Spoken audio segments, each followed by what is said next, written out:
విజయవాడ వరద బాధితులకు రాష్ట్ర ప్రభుత్వం భారీ పరిహార ప్యాకేజీని ప్రకటించింది. మంగళవారం రాత్రి సచివాలయంలో నిర్వహించిన విలేకరుల సమావేశంలో ముఖ్యమంత్రి చంద్రబాబు నాయుడు గారు ఈ ప్యాకేజీ వివరాలు వెల్లడించారు. బుధవారం నుంచి నష్టపరిహారం పంపిణీ ప్రారంభమవుతుందని, వీలైనంత వరకు 2-3 రోజుల్లోనే బాధితులకు బ్యాంకు ఖాతాల్లో జమ చేస్తామని,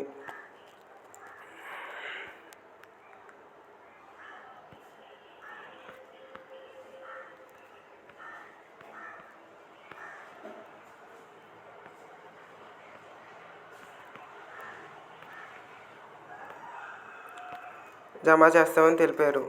దీని ప్రకారం వరదల్లో మునిగిన ఇళ్లలో గ్రౌండ్ ఫ్లోర్లో ఉన్నవారికి ప్రతి కుటుంబానికి రూపాయి 25,000 ఇస్తారు. ఆపై అంతస్తుల్లో ఉన్నవారికి వారు పడిన ఇబ్బందులకు, పని పోయినందుకు పరిహారంగా ప్రతి కుటుంబానికి 10,000 అందిస్తారు. పరిహారం ఇళ్లలో ఎవరికి ఉంటే వారికి ఇస్తామని, అద్దెకుండేవారే ఉంటే వారికి వస్తుందని ముఖ్యమంత్రి స్పష్టంగా ప్రకటించారు. విజయవాడ నగరం, దానిని ఆనుకుని ఉన్న గ్రామీణ ప్రాంతాల్లో మొత్తం 172 వార్డు గ్రామ సచివాలయాల పరిధిలో ఈ ప్యాకేజీ వర్తిస్తుంది.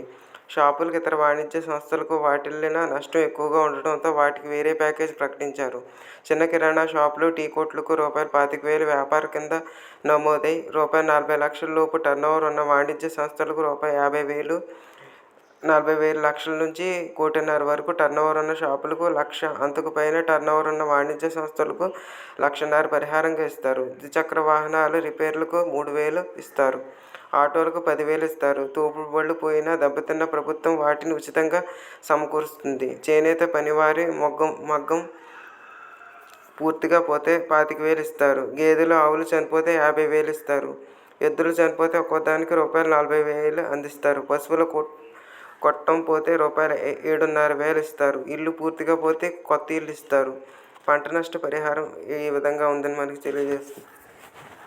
పంట నష్టం కింద కొన్ని పంటలకు ఎకరానికి రూపాయి 10,000, కొన్ని వాణిజ్య పంటలకు రూపాయి 14,000 చంద్రబాబు నాయుడు గారు ప్రకటించారు. ఆ వివరాలు: దెబ్బతిన్న హెక్టర్ పత్తి రూపాయి 25,000, వేరుశనగ 25,000, వరి 25,000, చెరుకు 25,000, సజ్జ 15,000, మినుము 15,000, పెసర 15,000, మొక్కజొన్న 15,000, రాగి 15,000, కంది 15,000, నువ్వులు 15,000, సోయాబీన్ 15,000, సన్ఫ్లవర్ 15,000, పొగాకు 15,000, ఆముదం 15,000, జూట్ 15,000, కొర్ర 15,000, సామ 15,000.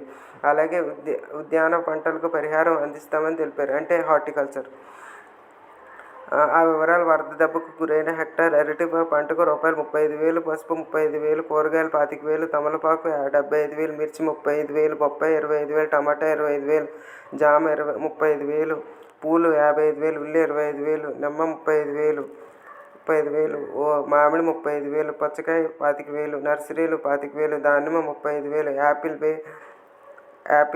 బేర్ యాపిల్ 35,000, సపోటా 35,000, కొత్తిమీర 25,000, జీడి మామిడి 35,000, డ్రాగన్ ఫ్రూట్ 35,000, ఆయిల్ పామ్ మొక్కకు 1,500, కొబ్బరి మొక్కకు 1,500.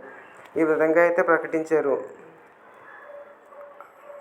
మరి చూడాలి ఎన్ని డేస్ పడుతుంది. అంటే మినిమం టైం స్కేల్లోనే ఇవన్నీ ఇవ్వాలని చూస్తున్నారు. అంటే ఎక్కడికక్కడ సచివాలయాలు ఉన్నాయిగా, దాని ప్రకారం అయితే బైఫర్కేట్ చేసి ఈ డబ్బు అనేది వాళ్ళకి డైరెక్ట్ అకౌంట్లోకి డీబీటీ ట్రాన్స్ఫర్ ద్వారా వస్తాయని వేయడానికి వాళ్ళు చూస్తున్నారు. గవర్నమెంట్ అనేది చూస్తున్నారు.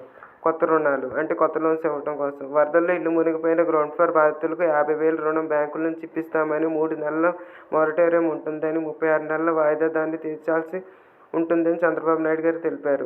షాపులకు ఇప్పటికే ఉన్న రుణాలను రీషెడ్యూల్ చేసి ఏడాది మొరటోరియం కొత్త రుణాలు ఇస్తామని, వ్యవసాయానికి స్వల్పకాలిక, దీర్ఘకాలిక రుణాలు రీషెడ్యూల్ చేసి కొత్త రుణాలు ఇప్పిస్తామని చెప్పారు.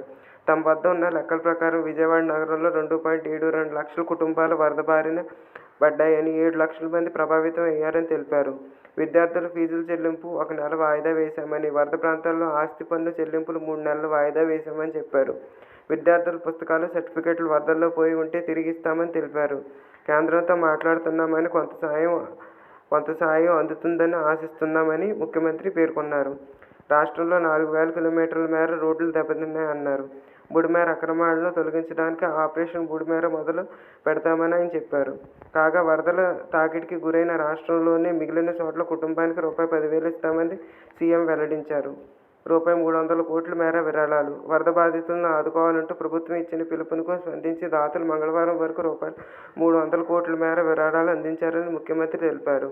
ఇంకో 100 నుంచి రూపాయి 150 కోట్లు అందుతాయని ఆశిస్తున్నట్లు ఆయన చెప్పారు. మా శక్తినంతా వెచ్చించి పనిచేశాం. మేము చిత్తశుద్ధితో పనిచేస్తున్నామని విశ్వసించి అనేక మంది వచ్చి విరాళాలు ఇస్తున్నారు. మాజీ ఎమ్మెల్యే పోతంబాక భారతి తన చేతి బంగారు గాజులు ఇచ్చారు. ఎక్కడెక్కడి నుంచో వచ్చి ఇస్తున్నారు. అహ్మదాబాద్ వెళ్తే అక్కడ కూడా మన కృషిని మెచ్చుకున్నారు. దేశం అంతా గుర్తించిందని ఆయన పేర్కొన్నారు. మీడియా సమావేశంలో మంత్రులు పొంగూరు నారాయణ, పయ్యావుల కేసు, మంగళపూడి అనిత, అనగాని సత్యప్రకాష్ పాల్గొన్నారు.